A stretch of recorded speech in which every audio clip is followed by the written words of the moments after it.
জাতির পিতা বঙ্গবন্ধু শেখ মুজিবুর রহমানকে হত্যা করার মাস্টারমাইন্ড ছিল তার এই যে জিয়াউর রহমান। আমরা একমাত্র শেখ হাসিনার বিকল্প ছাড়া অন্য কোনো প্রধানমন্ত্রী আমরা দেখতেছি না। তারেক জিয়াকে আমি বলবো, তুমি এই দেশ নিয়ে ভাবো না, এই দেশের জনগণ এই দেশ নিয়ে ভাববে।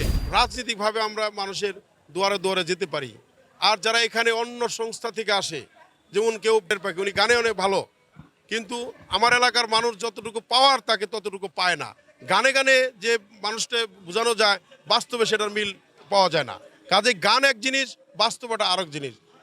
আমাকে যদি নির্বাচিত করে, তাহলে আমি প্রত্যেকটা ঘরে ঘরে, প্রত্যেকটা গ্রামে গ্রামে হেঁটে হেঁটে দেখবো কোথায় কার কোনো অসুবিধা আছে, সেই ধরনের অসুবিধা আমরা ফিল করবো। আমরা রাজনীতিভাবে যাতে আমার মাননীয় প্রধানমন্ত্রী কোনো বদনাম না হয়, যাতে সুনাম হয়, সেই লক্ষ্যে আমি কাজ করব। নির্বাচনকে বাধাগ্রস্ত করার জন্য যে দলটি আমাদের যারা এখন এই যে বিএনপি জামাত যে নৈরাজ্য সৃষ্টি করার জন্য, ওই নির্বাচনকে বাধাগ্রস্ত করার জন্য আজকে যে অবরোধ ডাকে, হরতাল ডাকে, গাড়িতে পেট্রোল মেরে আগুন দেয়, এখন অবরোধ তো কেউ মানে না, হরতালও কেউ মানে না।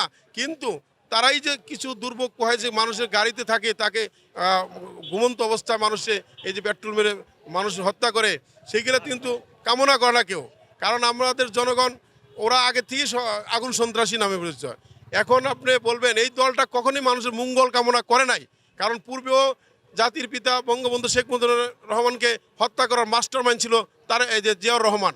তার পরবর্তীতে এই 23 বঙ্গবন্ধু ইউনিতে 2004 সালে 21শে আগস্ট আমাদের নেত্রীর বিক্ষোভ সমাবেশে তাকে হত্যা করার জন্য, নেতৃত্ব শোনা করার জন্য তাকে হত্যা করার জন্য গ্রেনেড হামলা করেছিল এবং তাৎক্ষণিকভাবে আমাদের 22 জন নেতাকর্মী মারা গেল। তার পরবর্তীতে আইবি রহমান আর আরেকজন 24 জন লোক মারা গেল। তারেক জিয়াকে আমি বলবো, তুমি এই দেশ নিয়ে ভাবো না, এই দেশের জনগণ এই দেশ নিয়ে ভাববে। আমার জাতির পিতা বঙ্গবন্ধু শেখ মুজিবুর রহমানের সুযোগ্য কোনো মাননীয় প্রধানমন্ত্রী জননেত্রী শেখ হাসিনা যেভাবে দেশ ও জাতিকে উন্নয়নের মডেল হিসেবে তৈরি করছে, মাথা উঁচু করে দাঁড়িয়েছে, সেটাকে বাধাগ্রস্ত করলে আমরা আমার সংগঠন বাংলাদেশ আওয়ামী হকার সিং এবং বিভিন্ন আওয়ামী লীগ, যুবলীগ যারা নেতাকর্মী আছি, মুক্তিযুদ্ধের সপক্ষের লোক যারা আছি, এগুলো আমরা দাঁত ভাঙা জবাব দেবো। এগুলো আমরা বাংলার মাটিতে কখনো দেখতেছি না। আমরা একমাত্র শেখ হাসিনার বিকল্প ছাড়া অন্য কোনো প্রধানমন্ত্রী আমরা দেখতেছি না। আমার আসনে যারা ভোটার আছে, তাদের একটাই আশা, তাদের একটাই দাবি, আমাদের এলাকায় একজন পুরুষ এবং নেতৃত্ব আসুক এবং নতুন মুখ আসুক। এবং সেই তাদের আশা, সেই হিসাবে তারা গতবারও তারা চেয়েছিল যে আপনি বাংলাদেশ আওয়ামী হকার যেটা কেন্দ্রীয় নেতা, আপনি সর্বস্তরের নেতাকর্মীর সাথে থাকেন, প্রধানমন্ত্রী আপনাকে আদর করে স্নেহ করেন।